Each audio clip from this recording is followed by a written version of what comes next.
Hello students, this is third part of Indian economy during 1950 to 1990. In this part we discuss industry and trade policy. Industry sector provide a stable employment compared to agriculture. इससे क्या होता है कि modernisation और overall prosperity आएगा।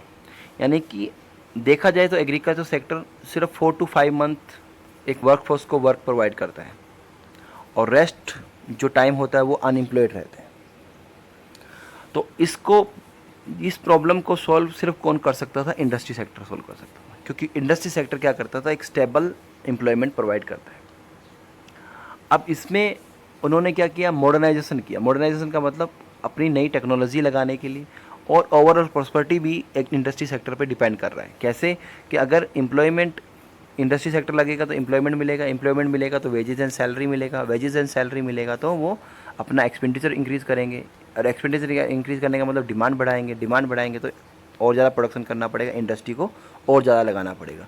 तो इससे industry sector से एक तो मॉडर्नाइजेशन होता है, न्यू टेक्नोलॉजी यूज़ होती है, नया एरिया बनता है मार्केट का, और ओवरऑल प्रॉस्पेरिटी होती है। इसका मतलब इकोनॉमिक ग्रोथ होती है। तो इसमें ये 5 ईयर प्लान में उन्होंने देखा कि हाँ, ये इंडस्ट्री सेक्टर का भी रोल होगा, तो इंडस्ट्री सेक्टर पर फोकस किया। इससे पहले 2 इंडस्ट्री जो थी, आयरन एंड स्टील इंडस्ट्री जो अच्छी कंडीशन में थी, एक तो थी जमशेदपुर और दूसरा है कोलकाता में। अब गवर्नमेंट ने जो इंडस्ट्री को डिवाइड किया वो 2 सेक्टर में किया, एक पब्लिक सेक्टर, दूसरा प्राइवेट सेक्टर। अब गवर्नमेंट ने जो सोचा कि इंडस्ट्री कैसी बनाई जाए, यानी कि जब प्लान किया तो कैसी इंडस्ट्री बनाई जाए, तो सारी की सारी गवर्नमेंट बना दी जाए या सारी की सारी प्राइवेट बना दी जाए। तो इसलिए इंडियन इकोनॉमी में एक जो डिसीजन जो टेकिंग किया वो क्या? सोशलिस्टिक लाइन की इकोनॉमिक को अडोप्ट किया। किसके मामले में? इंडस्ट्री सेक्टर के मामले में। यानी कि जो फैक्ट्री जो बनाई जाए वो गवर्नमेंट सेक्टर ही उसको क्या करे? कंट्रोल करे, और सारी commanding the height of the economic. कब किया? सेकंड 5 ईयर प्लान में इसको अडॉप्ट कर लिया कि हाँ, सेकंड 5 ईयर प्लान में ये बोला कि हाँ, जितनी भी इंडस्ट्री बनेगी उसका कंट्रोल जो रहेगा वो गवर्नमेंट का रहेगा। और जो सेकंड 5 ईयर प्लान किसने बनाया? वो पीसी महालनोबिस ने बनाया, जो हमने इससे पहले वाली क्लास में डिस्कशन कर चुके हैं। और इनको इंडिया की जो प्लानिंग है उसका आर्किटेक्ट बोलते हैं। यानी कि जितनी भी प्लानिंग बनी है इंडिया में, जो उसका आर्किटेक्ट की बात करें तो पीसी महालनोबिस का नाम आता है। और जो सेकंड 5 ईयर प्लान से ही इंडस्ट्री डेवलपमेंट को फोकस किया। इससे पहले जो फर्स्ट 5 ईयर प्लान था वो एग्रीकल्चर को मेन फोकस किया था। और ये सेकंड 5 ईयर प्लान स्टार्ट हुआ वो 1 अप्रैल 1956 से स्टार्ट हुआ। ओके, इसका मतलब क्या है कि गवर्नमेंट ने सोशलिस्टिक लाइन रखा और गवर्नमेंट ने कंट्रोल रखा सारी इंडस्ट्रीज पर। इसका मतलब है this mean that the government would have complete control of those industries that were vital for the economy. The policy of the private sector would have to be complementary to those of public sector leading the way. यानी कि इनको जो private sector को जो बनाएंगे वो एक complementary रहेंगे, उसके नीचे रहेंगे, उसके अंडर में रहेंगे। और वो क्या करेंगे? कौन रोल उनको वे कौन दिखाएगा? लीडिंग वे कौन दिखाएगा? सिर्फ पब्लिक सेक्टर ही उनको, प्राइवेट सेक्टर को अपना रास्ता दिखाएंगे, उनको गाइड करेंगे कि कैसे उसको क्या प्रोडक्शन करना है, कैसे करना है, कैसे नहीं करना। अब हमने देखा कि जो सेकंड 5 ईयर प्लान स्टार्ट हुआ था 1 अप्रैल 1956 में, और सेकंड 5 ईयर प्लान की जो थीम थी वो इंडस्ट्रियल डेवलपमेंट थी। तो इंडस्ट्रियल डेवलपमेंट करने के लिए गवर्नमेंट ने एक पॉलिसी बनाया, एक रेजुलेशन बनाया, इंडस्ट्री पॉलिसी रेजुलेशन 1956, जो सेकंड 5 ईयर प्लान में बना। अब गवर्नमेंट ने इसमें कुछ स्टेप लिए। तो फर्स्ट स्टेप है रिजर्वेशन ऑफ इंडस्ट्रीज़। तो गवर्नमेंट ने क्या किया? एक clear cut classification of industry, यानी कि उन्होंने एक इंडस्ट्री का क्लासिफिकेशन कर दिया। और क्या क्लासिफिकेशन क्या किया? Schedule A, schedule B and schedule C. Schedule A में 17 इंडस्ट्री रखा, जो सिर्फ सेंट्रल गवर्नमेंट ही उसमें प्रोडक्शन कर सकता है। और 12 जो इंडस्ट्री रखा वो बी सेक्टर यानी शेड्यूल बी में रखा, और इसके बाद जो बची वो सेक्टर सी में डाल दिया। अब हम इसको डिटेल से देखते हैं कि गवर्नमेंट ने इसके लिए शेड्यूल ए में क्या रखा। शेड्यूल ए में industries are which in the center are given complete monopoly, यानी इसमें गवर्नमेंट की कंप्लीट मोनोपोलीज थी। और जो ये जितनी भी ये बनी तो उसको क्या बोला, सेंट्रल पब्लिक सेक्टर अंडरटेकिंग। जो गवर्नमेंट की सबसे बड़ी कंपनीज थी उनको सेंट्रल पब्लिक सेक्टर अंडरटेकिंग के नाम से जानते हैं, और उसके बाद इसका नाम क्या हो गया, PSU से हो गया, यानी कि पब्लिक सेक्टर अंडरटेकिंग हो गया। तो ये जो इंडस्ट्री जो बना वो इंडिया का मेन बड़ी इंडस्ट्रीज़ थी, जिसमें हम बात कर सकते हैं जो ऑयल एंड पेट्रोल इंडस्ट्री हुआ, गैस इंडस्ट्रीज़ हुआ, ONGC हुआ। तो ये जो इंडस्ट्री जो मेन इंडस्ट्रीज़ थी अपने कंट्रोल में रखा गवर्नमेंट ने, और वो 17 इंडस्ट्री थी शेड्यूल ए में रखा। इस पर किसका राइट, जो कौन ऑपरेट कर रहा है, इसको सेंट्रल गवर्नमेंट ऑपरेट कर रहा है।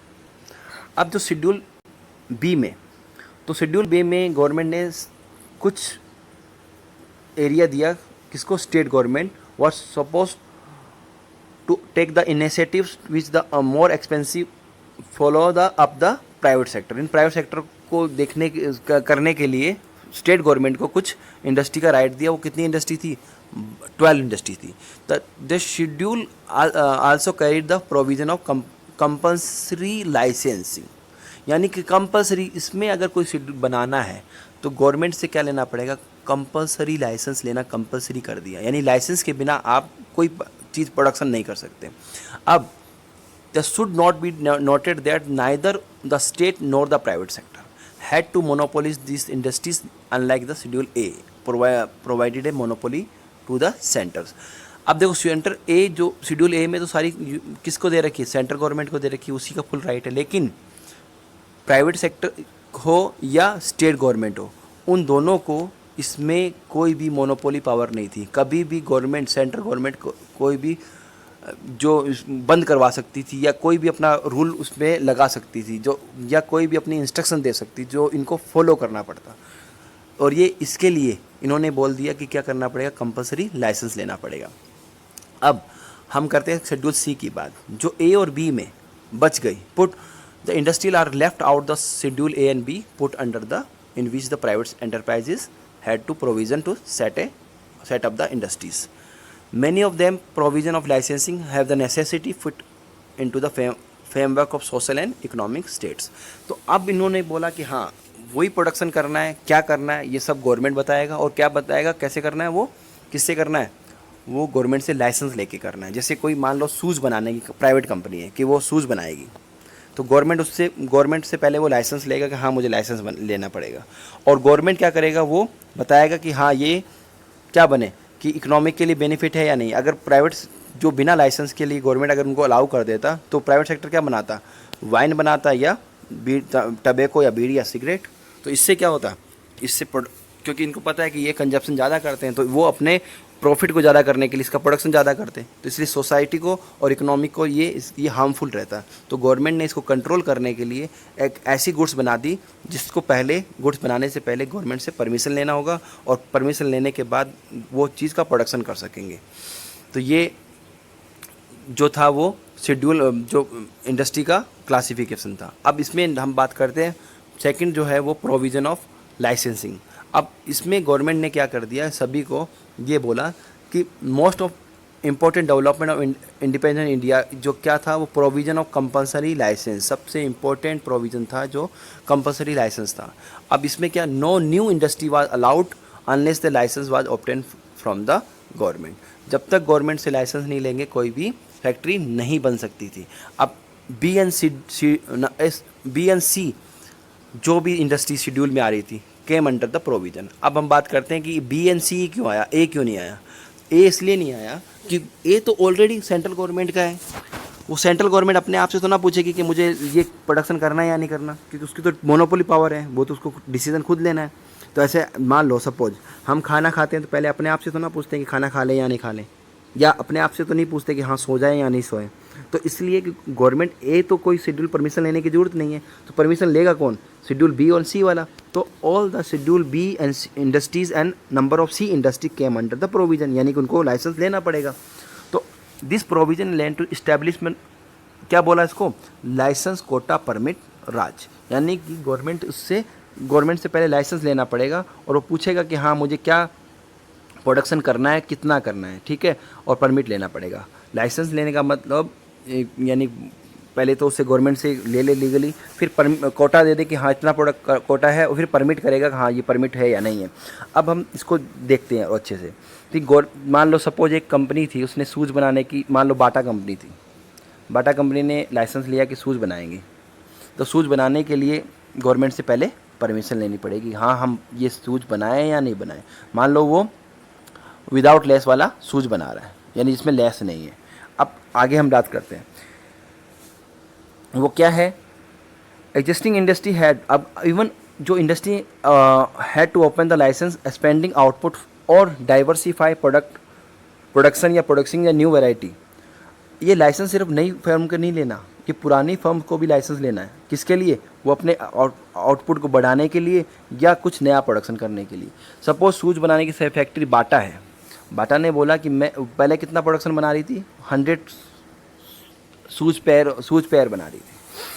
अब उसको गवर्नमेंट वो लगता है कि हाँ अपने प्रोडक्शन को ज़्यादा करना है, यानी इसको इंक्रीज़ करना है, अपने स्पेंड करना है, तो 1000 करना चाहती है। तो अगर वो 100 प्रोडक्शन जो कंटिन्यू कर रहा था, तो अगर 1000 करना है तो उसको अपनी मर्ज़ी से नहीं करेगा, वो गवर्नमेंट से पहले परमिशन लेगा कि हाँ मुझे ये इतना प्रोडक्शन करूँ या नहीं करूँ, ठीक है।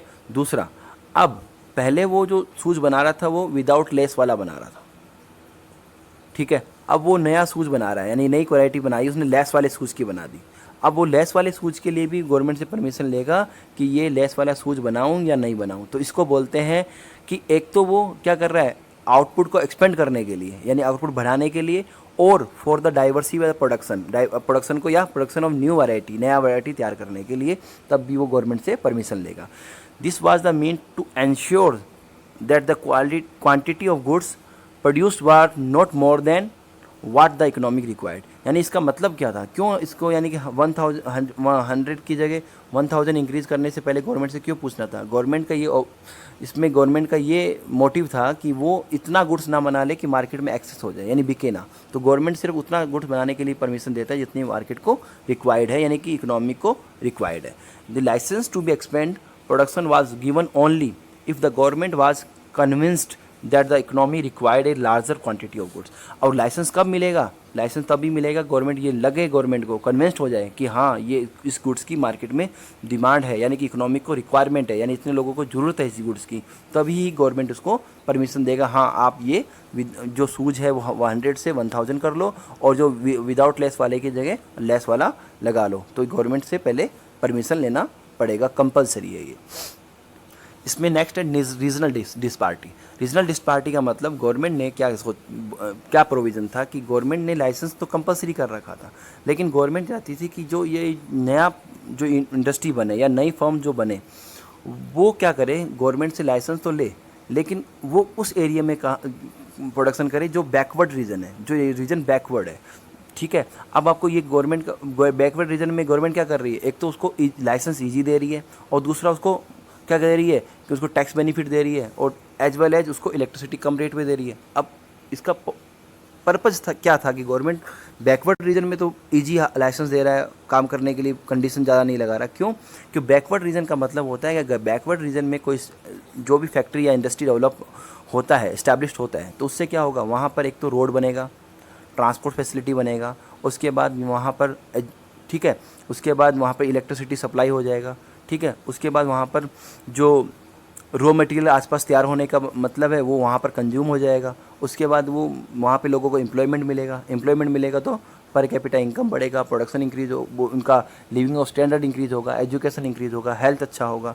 सो गवर्नमेंट चाहती थी कि जब ये बैकवर्ड रीजन में करेगा तो ऑटोमेटिकली रीजन वो बैकवर्ड रीजन कन्वर्ट हो जाएगा, यानी कि वो रीजन अच्छा या डेवलप्ड रीजन में कन्वर्ट हो जाएगा। तो इसलिए गवर्नमेंट ने क्या किया, रीजनल डिस्पार्टी को ख़त्म करने के लिए जो बैकवर्ड रीजन में इजीली लाइसेंस देने के लिए यानी कि लीनियंसी रखी। The promoting industry backward region, it is too easier to obtain a license if the industrial unit was established in economically backward area. In addition, such unit were certain concessions such as tax benefit and electricity at the lower rate. The purpose of the policy to promote the regional equality, ये इसका promotion, ये purpose ये था कि regional जो है वो equality आ जाए। अब लोअर टैरिफ का मतलब इलेक्ट्रिसिटी अगर सस्ती मिलेगी या टैक्स कम लगेगा तो उसकी कॉस्ट कम आ जाएगी। जब कॉस्ट कम आएगी तो क्या होगा, प्रोडक्शन ऑटोमेटिकली इंक्रीज करने की कोशिश करेगा। ठीक है, the tackle of widening of regional disparity the policy committed set of the upcoming. अब गवर्नमेंट ने क्या बोला कि हाँ हम भी जो, मान लो गवर्नमेंट की पॉलिसीज कितनी थी, 17 थी, अब 17 की जगह जो नई 18, जो शेड्यूल ए की बात कर रहे हैं, शेड्यूल ए में 17 थी, अब 18 जो थी, अगर 18 यानी नई एक करनी है तो उन्होंने ये बोला कि हाँ ये जो नई बनेगी वो कहाँ बनेगी, हमने गवर्नमेंट ने इसे कमेंटेड किया कि हाँ हमको भी कहाँ बनाएंगे, अंडर डेवलप्ड या एरिया या बैकवर्ड रीजन में इसको स्टैब्लिश करेंगे। अब बात करते हैं importance of policy of IPR 1956। IPR का मतलब इंडस्ट्री पॉलिसी रिवोल्यूशन, जो 1956 में हुआ। तो सबसे इम्पोर्टेंट है, जो इंडिया की हिस्ट्री में सबसे इम्पोर्टेंट पॉलिसीज़ का नाम है जो है IPR है, industry policy revolution, most important industrial policy of India by the expert. अब 1956 में आपको पता है इस्टाब्लिश हुआ, तो उस वक्त हमारे देश के प्राइम मिनिस्टर थे पंडित जवाहरलाल नेहरू। तो उन्होंने PECs को एक टर्म्स दिया, सिम्बॉलिकली टर्म दिया, वो टेम्पल ऑफ मॉडर्न इंडिया, यानी कि मॉडर्न इंडिया के टेम्पल्स, यानी कि किसको बोला, PECs को बोला। किसने बोला, हमारे उस वक्त के प्राइम मिनिस्टर पंडित जवाहरलाल नेहरू ने। The PECs regarded the principle of instrument rising the saving and growth of economy, यानी कि PECs ने कंट्री की सेविंग और ग्रोथ रेट को बढ़ाया, क्योंकि सबसे ज़्यादा प्रोडक्शन किया, प्रॉफिट में प्रोडक्शन किया, तो इससे इकोनॉमी की ग्रोथ हुई। अब हम बात करेंगे PECs ने क्या रोल दिया, more than half of GDP। अब हम देख सकते हैं कि जब इंडिया फ्री हुआ था तो इंडिया में एग्रीकल्चर का 17% कंट्रीब्यूशन था GDP में। अब उसको कन्वर्ट करके कब, जब 1956 में पॉलिसी रिजोल्यूशन हुआ और हमारा इंडस्ट्री जो सेक्टर था वो भी कम था, 20 से 30% के बीच में था। अब उसको बढ़ाकर 1956 के रीजन की वजह से, यानी जो पॉलिसी बनाया 1988 और 89 में, वो कितना हो गया, हाफ ऑफ द GDP क्या, मोर देन हाफ वो क्या हो गया, PECs का कंट्रीब्यूशन हो गया, जिससे इकोनॉमी की ग्रोथ और सेविंग। नेक्स्ट है small sector industries. Small sector industries establish हुआ 1955 में। किसका नाम था, the village and small sector industries committee, जिसका नाम है करवे कमेटी। करवे कमेटी अगर आपसे पूछा जाए कब स्टैब्लिश हुआ, 1955 में, और उसका फुल नेम है the village and small scale industries committee. दो स्मॉल सेक्टर इंडस्ट्री सबसे पहले बोलते किसको हैं, सब स्मॉल सेक्टर इंडस्ट्रीज बोलते हैं, स्मॉल सेक्टर इंडस्ट्रीज को बोलते हैं जिसमें जो पैसा था उसकी लिमिट जो थी वो 5 लाख मैक्सिमम थी। 5 लाख मैक्सिमम को लिमिट को जितना इन्वेस्टमेंट होता है, मिनिमम मैक्सिमम 5 लाख इन्वेस्ट कर दें तो उसको इंडस्ट्री 1950 में क्या बोलते थे, स्मॉल सेक्टर इंडस्ट्रीज। लेकिन आज वही स्मॉल सेक्टर इंडस्ट्रीज किस में कन्वर्ट होगी, 1 करोड़ मैक्सिमम 1 करोड़ जितना इन्वेस्टमेंट होता है उसको हम स्मॉल सेक्टर इंडस्ट्रीज बोलते हैं। ओके, ये स्मॉल सेक्टर इंडस्ट्रीज का रीज़न क्या था कि इंडिया ने गवर्नमेंट ने स्मॉल सेक्टर इंडस्ट्री को इंक्रीज़ करने के लिए या कमेटी इस्टेब्लिश किया और ये पर्पज़ रखा कि स्मॉल सेक्टर इंडस्ट्रीज़ को प्रोडक्शन करेगा। तो इसका मतलब क्या था कि ये जो एरिया, जो स्मॉल सेक्टर इंडस्ट्री जो था वो बेसिकली रूरल बेस्ड इंडस्ट्री थी, जिसमें सबसे ज़्यादा क्या यूज़ करें, लेबर इंटेंसिव टेक्निक यूज़ करें। लेबर इंटेंसिव टेक्निक का मतलब होता है जिसमें लेबर ज़्यादा काम करता है, मशीन कम काम करती है, यानी कि उसको लेबर इंटेंसिव टेक्निक बोलते हैं। यानी यूज़ मोर लेबर लेस कैपिटल यानी मशीन कम यूज़ करें और लेबर ज़्यादा यूज़ करें। इससे क्या होगा, इससे एम्प्लॉयमेंट इंक्रीज होगा, मोर एम्प्लॉयमेंट, इससे एम्प्लॉयमेंट इंक्रीज होगा। अब ये क्या है, ये कम्पीट नहीं कर सकते, यानी उसकी ये कंपैरिजन नहीं है कि बड़ी इंडस्ट्री को ये कंपैरिजन करेंगे, कम्पीट करेंगे। ये छोटी स्मॉल सेक्टर इंडस्ट्रीज है जो स्मॉल लेवल पर, ये कम लेवल पर ही जो प्रोडक्शन करेगा।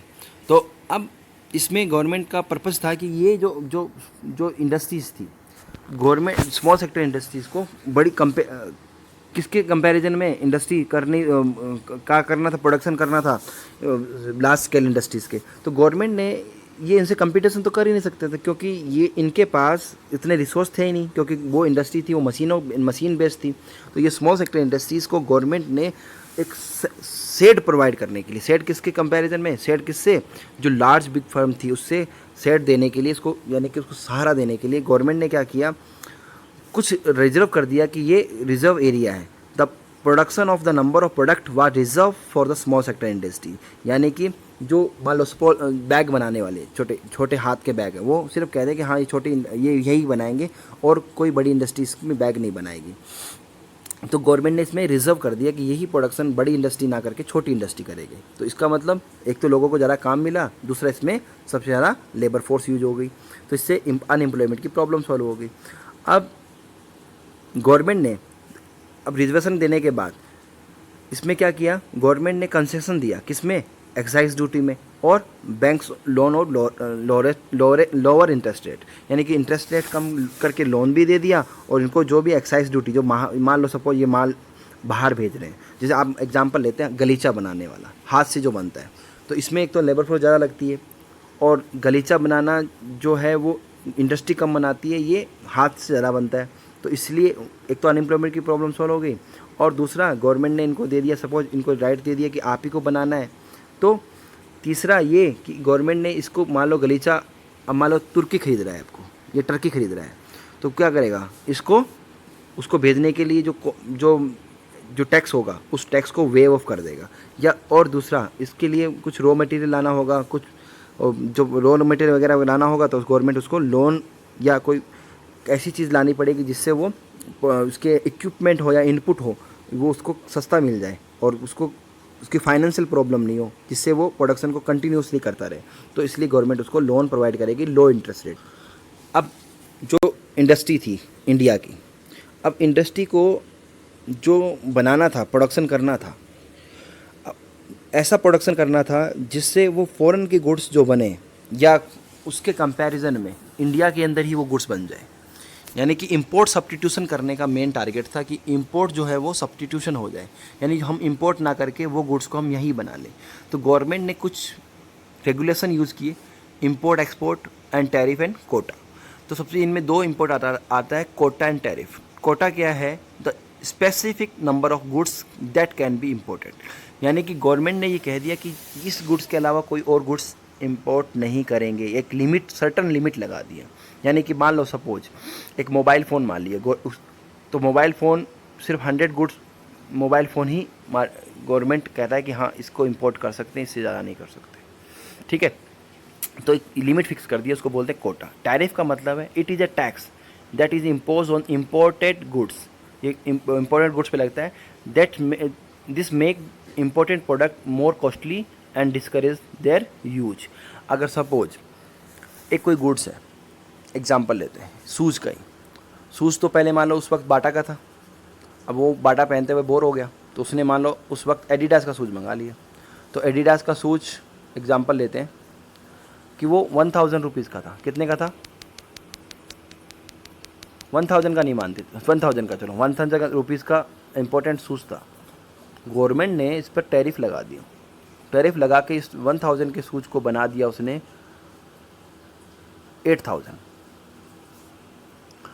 अब वो शूज़ जो वाले 1000 का था उसकी कॉस्ट कितनी हो, अब वो उसका प्राइस कितना हो गया 8000। तो अब वही शूज़ वो 7000 एक्स्ट्रा देकर क्यों परचेज करेगा, तो इसलिए वो एक तो वो चीज़ महंगी हो गई, दूसरा इसके अंदर उसको डिस्करेज हो जाएगा, वो आप कहेगा कि नहीं मुझे इतना की गुड्स को 1000 की गुड्स के लिए मुझे 8000 क्यों पे करूं। तो इसलिए गवर्नमेंट क्या कहेगा, उसके एक तो प्राइस बढ़ा देगा, यानी प्राइस बढ़ाने के बाद उसको जो कंज्यूमर इसको इंपोर्ट करने वाले के मांग रहा था, अब वो उसको लेगा नहीं, तो वो उसका प्रोडक्शन अपने आप ही उसको यूज को कम कर देगा, उसकी डिमांड मार्केट से ख़त्म कर देगा। तो कोटा का मतलब फिक्स मैक्सिमम लिमिट फिक्स करना, टैरिफ का मतलब एक क्या करना, एक कॉस्ट फिक्स कर देना, जिससे यानी एक तो कॉस्ट ज़्यादा कर देना, दूसरा इसमें उसके यूज़ को डिस्करेज करना। अब इंडिया की जो पॉलिसी थी, industrial policy that India adopt was closely related to trade policies first seven plans. 7 plan में क्या था, ट्रेड और characteristic the commonly called the inward looking trade policy. Inward looking का मतलब अपने आप को देखो, बाहर को मत देखो। जैसे हम क्या करते हैं, दूसरों में देखते हैं बुराइयाँ, तो सबसे पहले हमको क्या करना चाहिए, खुद में देखना चाहिए। सेम एज इट गवर्नमेंट ने इंडस्ट्री पॉलिसी के लिए क्या कर रहा है, इनवर्ड लुकिंग स्ट्रेटेजी देखनी है। तो वो खुद को देखो, क्या खुद करें, यानी कि it is a import substitution, यानी कि वो गुड्स का प्रोडक्शन करें जो हम बाहर से इंपोर्ट करने की जगह वो खुद को करना, प्रोडक्शन करना। The policy aim to replacing and substituting import with domestic product. For example, instant of import vehicle made for foreign country, industry would be encourage to produce them in India itself. यानी कि उस वक्त Chetak scooter आया करता था, जो Chetak scooter था वो इंडियन बेस्ड था, तो वो इम्पोर्ट सब्सटीट्यूशन था, तो इसलिए चेतक का स्कूटर यूज किया करते थे। ठीक है, एक राजदूत कंपनी का जो बुलेट आता था, ठीक है, तो वो भी क्या था, वो इम्पोर्ट सब्सटीट्यूशन था, यानी कि वो फ़ॉरेन से ना मंगा के उन्होंने इंडिया ने खुद इंडिया के अंदर डेवलप किया, उसको ही बोलते हैं इम्पोर्ट सब्सटीट्यूशन। ये गवर्नमेंट की पॉलिसी थी, उसका मतलब था इनवर्ड लुकिंग स्ट्रेटजी। अब हम बात करेंगे effect of policies on industrial development. तो सबसे पहली बात अचीवमेंट की बात करें तो इंडिया जो ड्यूरिंग द फर्स्ट 7 प्लान्स क्या किया, इंडिया के जीडीपी में कंट्रीब्यूशन इंडस्ट्री सेक्टर इंक्रीज 13%। कब था, 1950 और 50-51 में। वो 1919 और 91 में कितना हो गया, 24.6, अप्रॉक्सीमेटली 25% हो गया। The rising of industry share of GDP as the important indicator of development, यानी कि इंडस्ट्री सेक्टर का रोल, यानी कि जीडीपी में रोल इंक्रीज कर दिया। तो इस वजह से क्या हुआ कि ग्रो, ये इंडिकेटर है किसका, एक डेवलपमेंट का, क्योंकि जीडीपी कंट्रीब्यूशन जस्ट डबल हो गया क्या, किसमें, जीडीपी में कंट्रीब्यूशन का। अब ये तो था एक स्पेसिफिक पीरियड ऑफ टाइम, यानी 1950 और 51 में 13% था और अप्रोक्सीमेटली 25% था 1990 और 91 में। वो कितना, अब ये पर ईयर कितनी ग्रोथ कर रही थी, 6% annual growth rate of industrial sector during the period of committable, यानी जितना पीरियड बताया इसके अंदर, इसमें कितना परसेंट से 6% ईयरली पर एनम इंक्रीज कर रहा था। अब इस पर कुछ बात लेते हैं कि हाँ, इसमें करने के लिए, कुछ इफेक्ट करने के लिए प्रोटेक्शन का मतलब होता है protection of foreign competition, enables the development of indigenous industries in area of electronic and automobile sector which is otherwise could not be developed। तो इसलिए इसमें ये रखा कि प्रोटेक्शन रखा अब फॉरेन कंपटीशन के लिए कि किसके अंदर, कौन सी गुड्स के अंदर। प्रोटेक्शन का मतलब होता है वो गवर्नमेंट को यानी डिस्करेज करवाना और अपनी इंडस्ट्रीज़ को प्रोटेक्ट करना, किसके कंपैरिजन में, फॉरेन गुड्स के कंपैरिजन में। तो गवर्नमेंट ने बोला, ये पॉलिसी इफेक्ट क्या हुआ कि गवर्नमेंट को बोला गया कि इंडस्ट्री, इलेक्ट्रिक और ऑटोमेटिक सेक्टर में भी क्या करे, वो प्रोटेक्शन एरिया रखे। अगर प्रोटेक्शन नहीं देंगे इन इंडस्ट्रीज़ को तो ये एरिया कभी भी डेवलप नहीं कर पाएंगे, और ये जो फॉरेन की गुड्स है वो क्या हो जाएगा, वो अपनी इंडस्ट्री इसके कंपैरिजन में अपनी कोई गुड्स बना नहीं पाएगा। ठीक है, अब हम बात करेंगे it is now widely held the state of enterprises could to produce certain goods and service often monopolize them although it's no longer required। यानी कि कहने का मतलब ये बोला कि जो गुड्स जो गवर्नमेंट बना रही थी अब उसको बनाने की ज़रूरत नहीं है। जैसे an example the provision of telecommunication sector, this industries continue to be reserved for the public sector। It was after they realized that a private sector firm could also be provided। अब देखो ये जो sector था कि government ने क्या बोला कि हाँ सब कुछ, टेलीकॉम सेक्टर भी हम करेंगे, डिफेंस भी हम, सब सेक्टर हम करेंगे। तो इससे क्या इफेक्ट हुआ, इस गवर्नमेंट को रियलाइज़ करना चाहिए था कि जो ये सेक्टर जो है जो हम यूज़ कर रहे हैं, जैसे मान लो एग्जांपल ये टेलीकॉम सेक्टर यानी BSNL का, कि उसकी जगह वो प्राइवेट सेक्टर भी आराम से चला सकता है। तो गवर्नमेंट ये इस बात को रियलाइज़ किया और इसमें क्या किया, गवर्नमेंट ने सिर्फ रिजर्व रख रखा था कि हाँ हम ही करेंगे, यानी गवर्नमेंट ही इस कम्युनिटी सेक्टर लेगा, लेकिन उसने ये भी रियलाइज़ करना था कि इस सेक्टर को प्राइवेट सेक्टर भी चला सकते हैं। अब ये जो कैसे चेंज आया वो हम अब नेक्स्ट देखेंगे, जो चैप्टर आएगा नेक्स्ट। अब हम देखेंगे इसके अंदर तो गवर्नमेंट ने अब क्या, इसका जो कंक्लूजन देखते हैं पॉलिसीज़ का। The point of the 4 decade the planned development of Indian economy, no decision was made between। अब अभी तक ये डिसीजन नहीं हो पाया था 40 साल तक कि what the public sector alone can do, अकेला कितना कर सकते हैं, what the private sector alone can do. यानी कि ये अभी तक 40 साल तक ये ही नहीं पता लगा कि कौन क्या कर सकता है, प्राइवेट सेक्टर कितना कर सकता है और पब्लिक सेक्टर कितना कर सकता है। Even now only the public sector supplied national defence and even the private sector can manage hotel well, yet the government can also run the hotel. यानी कि मान लिए ठीक है कि गवर्नमेंट डिफेंस के लिए करेगा, लेकिन वो गवर्नमेंट होटल भी चला रहा है। अब जब होटल जो गवर्नमेंट चलाएगा तो गवर्नमेंट ये भी रियलाइज़ कर सकता था ये प्राइवेट सेक्टर आराम से चला सकता था, लेकिन गवर्नमेंट सेक्टर भी होटल चला रहा है, प्राइवेट सेक्टर को ये पावर दी नहीं कि होटल चलाने के लिए। तो अब इसमें एक और एग्जांपल लेते हैं, जैसे आपने ब्रेड खाया होगा, मॉडर्न ब्रेड, तो 2001 के बाद ही मॉडर्न ब्रेड अपनी कंट्री में मिलने लगा। उससे पहले तो ये गवर्नमेंट खुद बना रही थी ब्रेड भी, इवन ब्रेड भी जो हम देखते हैं ब्रेड खाने वाले, तो वो भी हम 2001 से बाद ही प्राइवेट सेक्टर ही बनाने लगा। उससे पहले तो गवर्नमेंट ही बनाती थी, तो मैनेज करती थी। तो इसलिए गवर्नमेंट को कुछ एरिया चूज़ करना चाहिए था कि किस एरिया में प्राइवेट सेक्टर को रखे और किस एरिया में पब्लिक सेक्टर को। तो this need the obtain the license to start a industries was misused by the industrial houses. अब ये लाइसेंस था उसका भी मिसयूज़ किया। कैसे? तो big industrialist get the license not for starting a new. अब देखो इसमें क्या किया, जो न्यू फर्म थी उसने लाइसेंस को उसको अप्लाई नहीं होने देते थे, उसको लेने नहीं देते थे, उससे पहले ही वो अपना नया प्रोडक्शन स्टार्ट कर देते थे। वैसे ही तो big industrialist would get a license not for the starting a new farms but the provision competitor was start a new firm. यानी जो पहले के कंपटीटर जो नए वाले थे उनको तो लाइसेंस मिल नहीं रहा था, उससे पहले ही वो पुराने वाले नई फर्म स्टार्ट कर रहे थे। द एक्सेसिव द रेगुलर, इसी चीज़ को बोला था परमिट लाइसेंस राज, यही लाइसेंस कोटा परमिट राज इसी चीज़ को बोलते थे, क्योंकि इसमें ऐसे ये लाइसेंस लेना कंपलसरी था। और लाइसेंस किसके पास किनको ज़्यादा मिल रहा था, जो बड़े इंडस्ट्रियलिस्ट थे और जो नया फर्म जो लगाने जाते थे उनको लाइसेंस मिल ही नहीं पाता था। और इस वजह से ये सबसे बड़ा ड्रॉबैक रह गया ये इसके अंदर पॉलिसी के अंदर। तो ये यहाँ तक ही था। Thank you so much for listening.